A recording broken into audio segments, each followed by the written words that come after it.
It was not even 6:30 a.m. in the morning. I was sitting at my desk, shaving a stale protein bar while staring at my fourth Zoom call of the day. That was normal for me. Cameras off, microphone mute, everyone half awake, pretending they were already deep into work. My name is Carl. I am 43 years old. I live in Charlotte, North Carolina.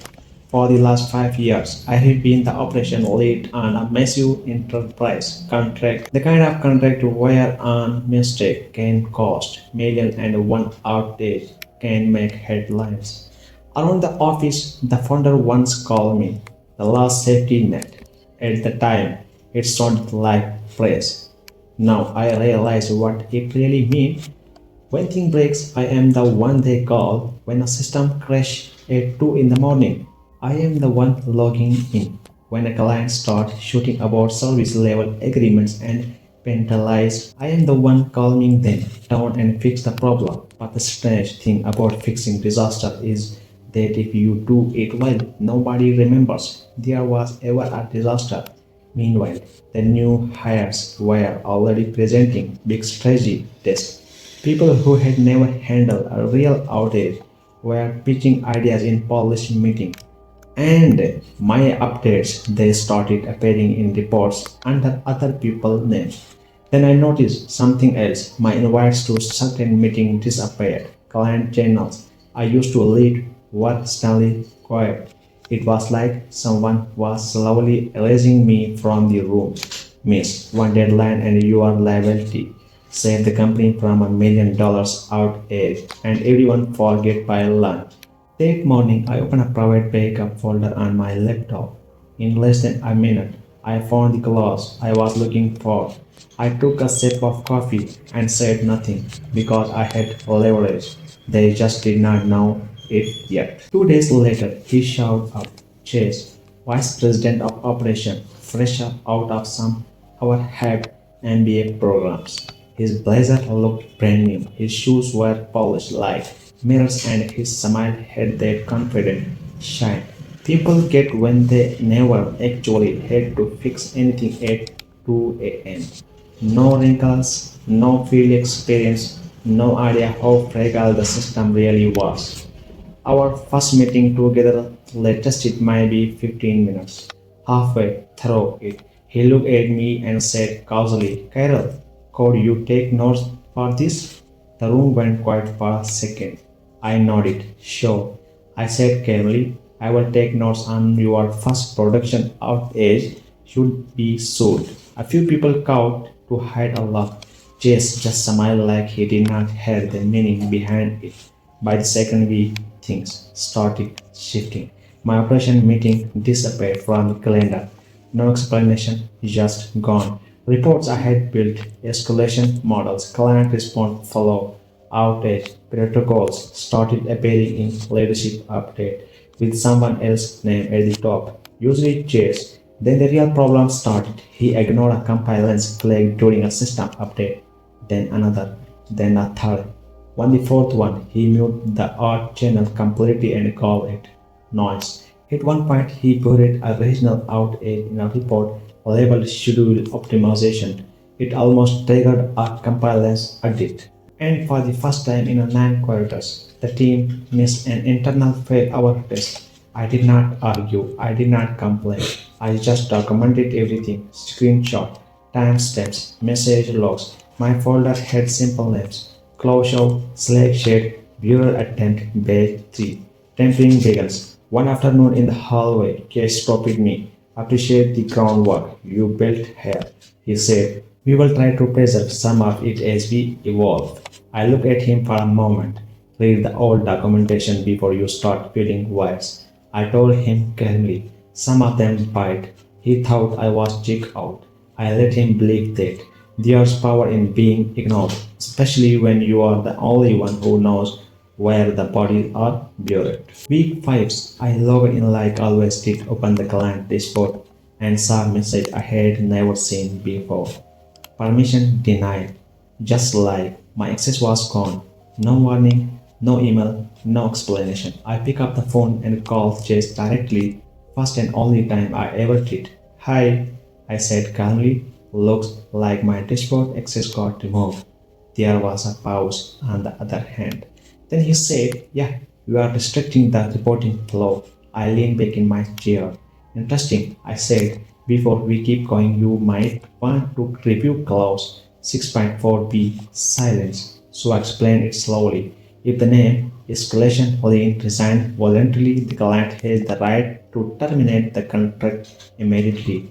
No penalty, no transaction window, another pause. That escalation lead, I said, is me. The funny thing is that clause was not an accident. Back in 2020, when the contract was first being negotiated, Tanya from the client team said something simple. "We need a name," she told us, "not a department, someone accountable." I said, "Make it me." We spent 9 days rewriting the service agreement together, line by line.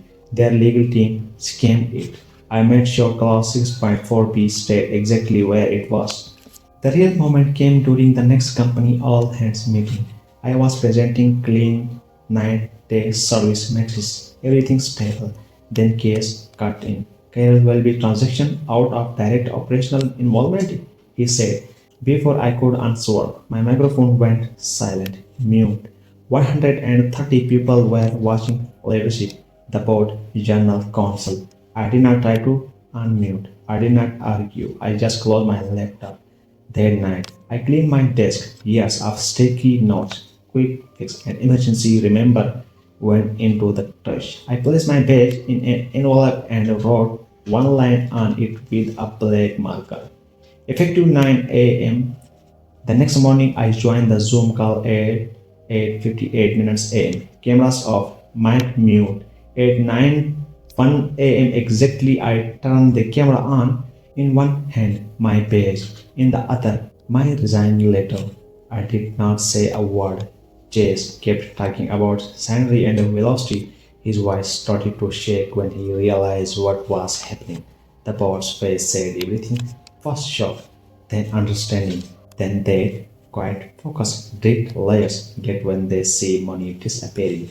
I ended the meeting, stood up, and I walked out without looking back. By 7 o'clock 12 minutes a.m. the next morning, the official notice arrived.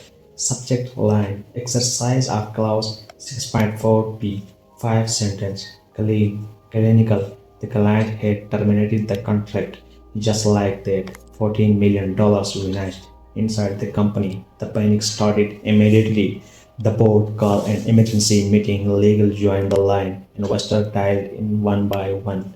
The first question came first: when were we made aware of this clause? A legal answer without emotion. Every signed version since 2020. Then the email started shuffling. Compliance warning Chase had ignored internal alerts that had been mute. One message from Ben dated 2 weeks earlier asking leadership to review the escalation clause again. Nobody had responded. An investor finally asked the question everyone was thinking: who owns the client relationship right now? Chase did not answer. Legal did. No one, they said. Carol resigned. Within hours, the clip from the Zoom meeting was everywhere inside the company. Someone turned it into a meme, someone else edited dramatic music. Then the founder sent a furious email that leaked almost instantly. By the end of the week, Chase's name disappeared from Slack. His title was gone, his calendar wiped. Someone asked where he went. The only reply was a single skill emoji. The damage kept spreading. A market deal collapsed. Buyers got nervous after seeing the contract structure. Engineering lead started leaving it in 2 weeks. Budget froze, hiring stopped, internships were quietly cancelled. Meanwhile, my phone started ringing. One small development firm outside Reliant called fast. 8 people total. Their CEO spoke for about 30 seconds. "Alright," he said, "let's not waste each other's time." I signed that same afternoon. Later that week, Tanya left me a voice email. The power moved. She said, "Let's talk soon." One morning, flowers arrived at my door. A small card was tucked inside. "If you want to come back, we'll do it your way." I slid the note behind a printed copy of clause 6.4b. Did not respond. People later said the company crater. But the truth is, the explosion was not the real problem. It was what came after. Silence, no backup plan, no recovery process. They never asked how the engine actually worked. They just painted the hood. A few weeks later, a message appeared in my new inbox. Thanks for saving our life. No name, no signature, no CCS. It was not about praise. Never was. But hearing it did not suck.